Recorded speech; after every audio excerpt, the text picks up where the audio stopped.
Soy Gustavo Gil, estudiante de Derecho de la Corporación Universitaria Republicana.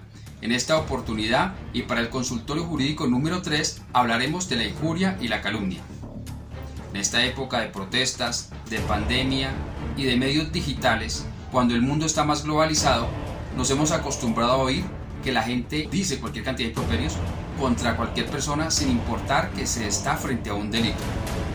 Tenemos entonces que la injuria y la calumnia son delitos diferentes que están contemplados en nuestro ordenamiento jurídico y específicamente en el Código Penal, y para cada una de estas conductas existe un artículo que lo describe y que penaliza esta conducta porque es una ofensa personal y que causa malestar en la comunidad y que ha de ser reprendida o ha de ser controlada para la convivencia en paz de los ciudadanos. Tenemos entonces que en esta época de pandemia, en esta época de protestas, la gente se ha acostumbrado a injuriar, a calumniar a los funcionarios públicos, a los vecinos, a los policías, a la gente que se manifiesta. Todos son objeto de calumnia o somos objeto de calumnia y de injuria sin que nadie haga nada.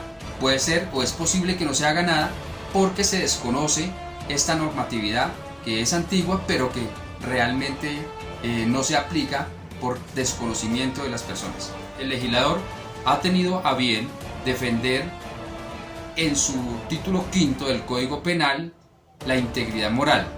Es por eso que ante una calumnia o una injuria lo que procede es una denuncia penal.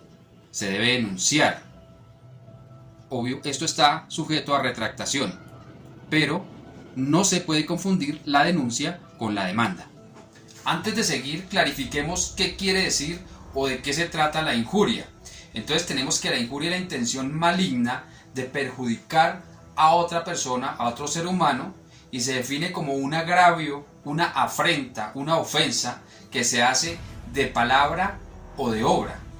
Y en el código se contempla la injuria por vía de hecho, que son los tocamientos que se puedan realizar de manera abusiva a una persona.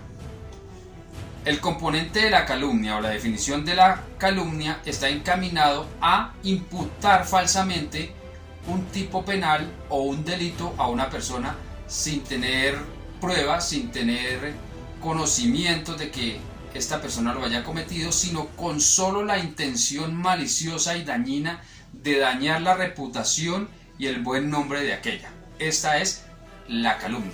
La calumnia la encontramos en el artículo 221 de nuestro Código Penal y dice así: penas aumentadas por el artículo 14 de la Ley 890 del 2004. A partir del 1 de enero del 2005, el que impute falsamente a otra persona una conducta típica incurrirá en prisión de 16 a 72 meses y multa de 13.33 a 1.500 salarios mínimos legales vigentes. Pero también se cometen injurias y calumnias indirectas. Estas las encontramos tipificadas en el artículo 222 de nuestro Código Penal y dice así: artículo 222, injuria y calumnia indirectas. A las penas previstas en los artículos anteriores quedará sometido quien publicare, reprodujere, repitiere injuria y calumnia imputada por otro, o quien haga la imputación de modo impersonal, o con las expresiones se dice, se asegura otra semejante. Hay que tener muy claro que el artículo 223 del Código Penal indica que estas conductas tienen unos agravantes, que son los siguientes: la utilización de medios masivos o de medios de comunicación o divulgación en reuniones hace que la pena se agrave de la sexta parte a la mitad. Es así que hay que tener en cuenta que la difusión de noticias mentirosas y que atenten contra la moral de las personas en las redes sociales, como en el Facebook, como en Instagram y demás, son conductas que pueden tener repercusiones penales y que afectan a las personas que se ven inmersas en ellas. Como este es uno de los delitos querellables, admite retractación porque se está ofendiendo derechos personales. Entonces la misma persona que se sintió agredida, que se sintió afectada, que se sintió humillada, si ya perdonó a la otra persona, puede retractarse y que termine el proceso inmediatamente. De acuerdo al artículo 226 del Código Penal colombiano, si las injurias o calumnias fueran recíprocas, o sea, de parte y parte, no habrá lugar a responsabilidad de ninguna de las partes. Y frente a una calumnia, ¿qué se debe hacer? Entonces, agotar el requisito de procedibilidad, que es la conciliación. El fiscal, al recibir la denuncia, va a ordenar que se concilie primero, que se llegue a un acuerdo. Se puede hacer ante quien el fiscal ordene o puede hacerse ante un consultorio jurídico de una universidad o ante un conciliador privado. En esta acción son necesarias las pruebas para verificar la realidad del perjuicio y se deben tener preparadas las mismas pruebas para cuando la investigación lo requiera. Adicionalmente, es importante allegar datos de la persona que interpone la querella en lo referente a la identidad, residencia, un teléfono, un correo electrónico para las notificaciones y asimismo estos datos frente a la persona que inició la calumnia. Es muy importante presentar una certificación de que se intentó la conciliación, así no se haya logrado. La Corte Constitucional ha señalado que no se puede considerar como opinión todas estas que incitan a las personas a la violencia contra grupos raciales, contra grupos religiosos, políticos y demás. En consecuencia, la legislación colombiana ha incluido nuevos artículos en el Código Penal, a instancias de la Ley 1482 del 2011, creada para castigar la discriminación. El nuevo artículo 234b dice que el que promueva o realice actos de hostigamiento orientados a causar daño físico o moral por razón de raza, etnia, nacionalidad, ideología política o filosófica, será sancionado con prisión de 12 a 36 meses. Además, la pena será aumentada de una tercera parte a la mitad.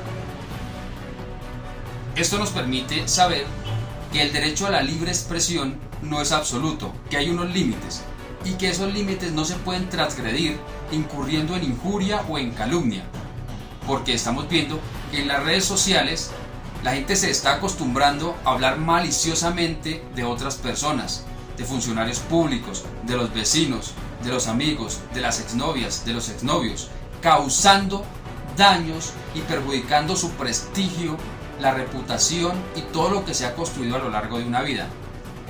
Reparar estos daños causados es muy costoso, es muy difícil y es casi imposible bajar de las redes un daño de estos que se haya hecho, y es muy difícil poder descartar o poderse defender de haber causado estos daños, ya que se puede rastrear por las IP de las computadoras o de los teléfonos desde donde se escribe para causar estos daños. Bueno, y es que estos artículos del Código Penal no son letra muerta. Tenemos dos casos, o ya hay dos casos conocidos, en los que cibernautas con nombres cambiados o con seudónimos han escrito temas o han proferido improperios o falsas imputaciones a personajes conocidos. El más reciente es el de Gonzalo Hernán López, quien tras leer una noticia sobre el caso de corrupción en Cali, escribió: y con semejante rata como lo es Escalante, que hasta el Club Colombia y Confenalco le han echado por malos manejos, ¿qué se puede esperar? ¿El ladrón descubriendo ladrones? Bah. El haber escrito esto le causó problemas jurídicos. Este chistecito le costó a este usuario de las redes sociales 18 meses de prisión y una multa de 9,5 millones de pesos. El otro caso ocurrió en el 2018 y lo ocasionó el estudiante Nicolás Castro, quien se comprometía por las redes sociales a matar al hijo del expresidente Uribe. Este muchacho fue encarcelado y finalmente fue dejado en libertad, pero enfrentó problemas jurídicos por instigar al delito. Y es que estamos confundidos con el derecho a la libre expresión. Es preciso recordar la sentencia C-592 del 2012, referida a la libertad de expresión, y que no debe ser entendida como un llamado a los comunicadores sociales, a los periodistas, sino a todos los que utilizan las redes sociales, o llamados cibernautas. En esta sentencia se habla de que la libertad de expresión ocupa un lugar preferente en el ordenamiento constitucional colombiano, no solo por cuanto juega un papel esencial en el desarrollo de la autonomía y la libertad de las personas y en el desarrollo del conocimiento y la cultura, sino porque además constituye un elemento estructural básico de la existencia de una verdadera democracia participativa en nuestro país. Es recomendable, al lanzar una opinión en las redes sociales o en los medios de comunicación, no recaer en ninguno de estos dos delitos, ni la injuria ni la calumnia.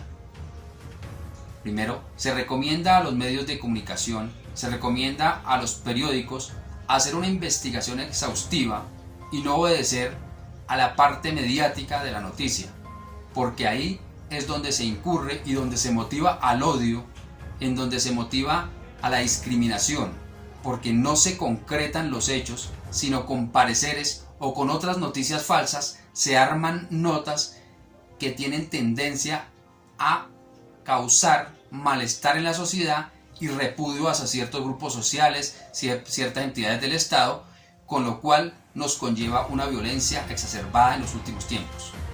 Por todo lo anterior, es recomendable, al ver una noticia de tendencia política, religiosa, étnica o cualquier tipo de noticia que tenga un contenido que motive a opinar, tener en cuenta que la fuente que la está emitiendo sea seria, tener en cuenta que esta noticia no haya sido cercenada, cortada, malintencionalmente dirigida para causar odio en la comunidad, porque el hecho de hacer caso a estas y reenviarlas es lo que está exacerbando los ánimos de las personas y han caído incautos en provocaciones de personas que sin escrúpulos causan odio para con nuestros conciudadanos, con nuestros hermanos, con nuestros vecinos, y pues las consecuencias las pagamos personalmente.